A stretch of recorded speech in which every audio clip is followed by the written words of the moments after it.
오늘 이 아침에도 하나님의 은혜를 사모하여 기도의 자리에 나아오신 모든 성도님들을 환영하고 축복합니다. 이 아침 우리에게 주신 하나님의 말씀은 신약성경 로마서 11장 25절에서 36절까지의 말씀입니다. 형제들아, 너희가 스스로 지혜에 있다 하면서 이 신비를 너희가 모르기를 내가 원하지 아니하노니, 이 신비는 이방인의 충만한 수가 들어오기까지 이스라엘의 덜어는 우둔하게 된 것이라. 그리하여 온 이스라엘이 구원을 받으리라. 기록된 바 구원자가 시온에서 오사 야곱에게서 건건하지 않은 것을 돌이키시겠고, 내가 그들의 죄를 없이 할 때에 그들에게 이루어질 내 언약이 이것이라 함과 같으니라. 복음으로 하면 그들이 너희로 말미암아 원수된 자요, 택하심으로 하면 조상들로 말미암아 사랑을 입은 자라. 하나님의 은사와 부르심에는 후회하심이 없느니라. 너희가 전에는 하나님께 순종하지 아니하더니 이스라엘이 순종하지 아니함으로 이제 긍휼을 입었는지라. 이와 같이 이 사람들이 순종하지 아니하니 이는 너희에게 베푸시는 긍휼로 이제 그들도 긍휼을 얻게 하려 하심이라. 하나님이 모든 사람을 순종하지 아니하는 가운데 가두어 두심은 모든 사람에게 긍휼을 베풀려 하심이로다. 깊도다 하나님의 지혜와 지식이 풍성하며 그의 판단은 헤아리지 못할 것이며 그의 길은 찾지 못할 것이로다. 누가 주의 마음을 알았느냐? 누가 그의 모사가 되었느냐? 누가 주께 먼저 드려서 갚으심을 받겠느냐? 이는 만물이 주에게서 나오고 주로 말미암고 주에게로 돌아감이라. 그에게 영광이 세세에 있을지어다. 아멘. 오늘 본문은 어제에 이어서 유대인과 이방인들을 향한 하나님의 마음과 그들을 향한 하나님의 구원 계획에 대한 말씀으로 전개되고 있습니다. 하나님께서는 이스라엘을 택하셔서 그들을 하나님의 백성으로 삼으셨습니다. 이것은 이스라엘에 있어서 실로 큰 특권이자 측량할 수 없는 은혜였습니다. 그러나 그들은 그 은혜에 마땅한 모습으로 살아내지 못했지요. 그들은 아주 오랜 시간 동안 지속적이고 반복적으로 하나님의 말씀에 불순종하고 그 은혜를 매우 값싼 은혜로 전락시켜 버렸습니다. 사랑하는 여러분, 여러분께서도 다른 어떤 이해관계들 다 제쳐두고 사랑 안에서 관계하는 분들이 계실 것입니다. 사랑하는 가족들, 연인, 오래된 친구들도 있겠고, 다락방 순원이나 GBS 조원들, 다음 세대 부서 아이들도 있을 것입니다. 그런데 여러분, 그들이 계속 나의 사랑을 외면하고 무시하고 나의 마음과 정반대로 반응한다면 여러분의 마음은 어떠실 것 같은가요? 아무리 사랑으로 희생해도 사랑으로 여겨주지 않고 아무리 배려하고 내 마음을 주어도 끝끝내 거절당하는 경험을 수차례 당한다고 생각해 보십시오. 그 마음이 어떨까요? 처음에는 당황스럽고 한동안은 내가 무엇을 더 해줄 수 있을까? 어떻게 하면 내가 조금 더 희생하고 조금 더 헌신해서 이 관계를 다시 바로잡아 볼까 노력도 할 것입니다. 그런데 계속 그렇게 더욱 사랑하고 희생하고 헌신하는 나의 모습에도 아랑곳하지 않고 더욱 극단의 관계로 치솟게 된다면 그때는 너무나 마음이 아프지만 나 또한 한계를 인정하는 수밖에 없을 것입니다.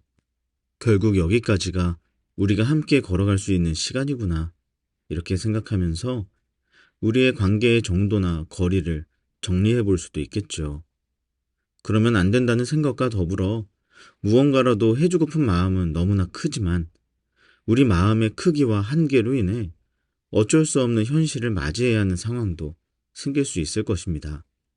그런데 이 세상 사람 다 그렇다고 해도 오직 한 분만큼은 결코 그리하지 않으십니다. 바로 그 마음의 크기와 한계가 무한하신 하나님이십니다. 유대인들은 그들을 향한 하나님의 사랑을 계속해서 외면하고 또 거절했습니다. 하나님은 유대인에게도 믿음을 통해서 구원받을 수 있는 그 은혜를 베푸셨습니다만 그들은 계속해서 예수 그리스도와 복음을 믿기를 거부했던 것입니다. 물론 유대인 역시 자신들이 의롭게 되기를 소망했습니다. 그러나 그 방법이 잘못되었던 것이죠. 그들 중 소수의 인원을 제외한 나머지 사람들은 예수 그리스도와 복음이라는 은혜의 선물로 말미암아 자신들이 의롭게 되는 것을 원치 않았습니다.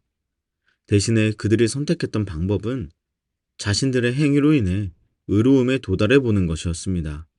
그리고 하나님께서는 로마서 11장 7절에서 그런 그들을 보시며 우둔한 자라고 말씀하십니다. 특별히 이 우둔하다라는 단어는 그 용례상 완악하고 완고한 모습을 가리킬 때 주로 사용되기도 하는데요. 이는 단순히 성질이 포악하다거나 난폭한 것들만을 의미하는 것이 아니라 예수 그리스도와 복음으로 대변되는 그 하나님의 사랑을 거부하고 그것을 이해하지도 않으려고 하는 모습을 의미하는 것입니다. 참 어리석은 모습 아닙니까? 하나님을 섬기는 데는 죽으림을 다하면서 평생을 의로움을 향해 살아가고 있으면서도 그것을 은혜의 선물로 주시겠다는 그 하나님의 손길은 왜 필사적으로 그렇게도 거부하고 있는 것인지, 자기 생각과 힘으로 자기가 원하는 것을 이루어야만 직성이 풀리는 이런 어리석고 고집스러운 모습은 이제 두 돌도 안 된 제 딸에게서나 보일 법한 그런 모습 아닙니까? 참 어리석어요. 그래서 결국 그들은 그들 자신의 이러한 하나님 은혜 앞에서의 완악함 때문에 결국 참 감람나무 줄기에서 꺾여 떨어져 버린 것입니다. 그들이 하나님으로부터 얻는 생명의 진액을 공급받기를 끝끝내 거부하다 결국 그로부터 잘려나가게 된 것이죠. 그리고 그 잘려나간 자리에 예수 그리스도와 복음이라는 이 은혜의 선물을 받음으로 인해 접붙임 받은 돌 감람나무 가지들이 있었습니다. 바로 이방인들이었죠. 그렇게 유대인들이 거절하고 거부한 그 은혜의 자리가 이방인들로 대체된 것입니다. 그렇다면 여러분, 유대인들은 이제 어떻게 되는 것일까요? 줄기로부터 떨어져 나간 그들에게는 이제 구원에 대한 소망도 회복에 대한 가망도 없는 것일까요? 하나님은 끝끝내 하나님을 거부하고 잘려나간 유대인들을 택하셨던 것을 후회하고 계실까요? 본문 29절 말씀을 보겠습니다. 하나님의 은사와 부르심에는 후회하심이 없느니라. 아멘. 하나님은 자신을 끝끝내 외면한 유대인들을 향해 그들을 택하신 것을 한 번도 후회하지 않으셨다고 하십니다. 그리고 앞으로도 하나님께서는 그의 택하셨던 백성들에게 아낌없는 사랑을 베푸실 것입니다. 이것이 그의 자녀를 향한 하나님 아버지의 마음입니다. 저는 2021년 8월 6일 제 딸 미나를 보며 생각했습니다. 그리고 다짐했어요. 이 아이가 나중에 어떤 모습으로 자라든지 상관없이 어쩌면 나의 생각을 벗어나는 대단한 사춘기를 보내고 내가 할 수 있는 모든 상상을 뛰어넘는 인생을 살게 되더라도 나는 이 아이의 아빠가 된 것을 절대 후회하지 않겠다고 말입니다. 오직 나는 영원히 이 아이의 아버지가 되어 주겠다는 그런 마음이었습니다. 사랑하는 여러분, 오늘 본문에 드러나는 하나님의 마음이 이와 조금 비슷하리라 생각합니다. 하나님께서는 어쩜 그렇게도 모질게 자신의 사랑을 거부하고 외면하고 완악하게 살았던 유대인들이라 할지라도 단 한 번도 그들의 아버지가 되신 것을 후회하신 적이 없으십니다.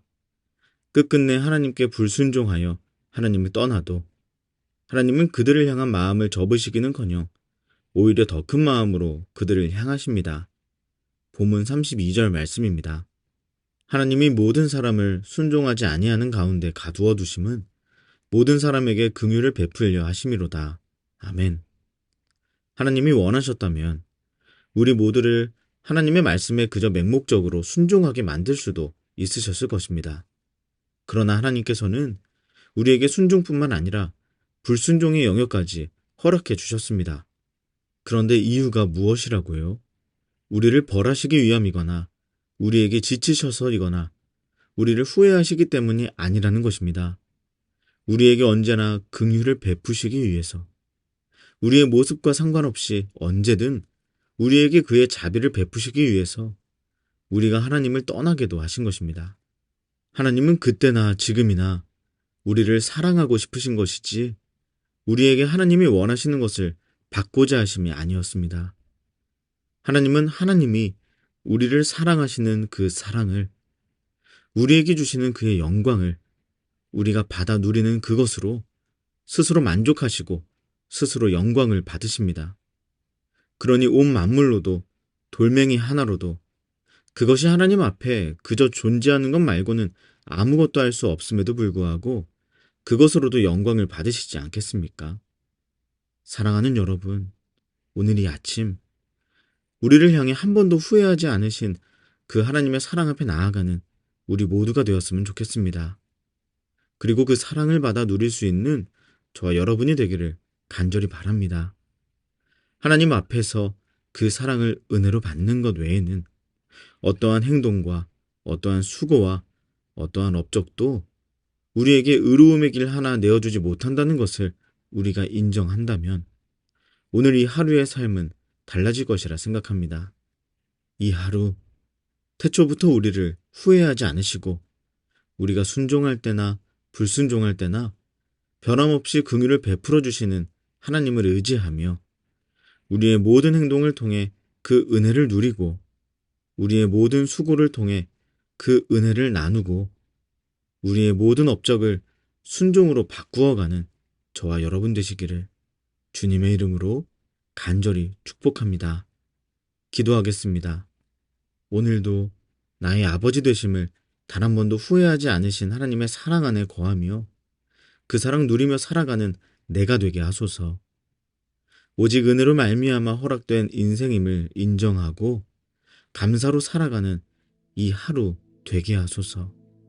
그리고 우리 개인의 기도 제목을 놓고 우리 가정과 다음 세대 자녀들, 사랑하는 청년들을 위해 기도해 주십시오. 또한 사귐의 교회가 새로운 임시거처에서 예배하고 있습니다. 이곳에서의 생활과 앞으로의 예배 장소를 위하여 기도해 주시기 바랍니다. 마지막으로 나라와 민족과 온 열방을 위해 한마음과 한뜻으로 기도하며 나아가겠습니다. 함께 기도하시겠습니다.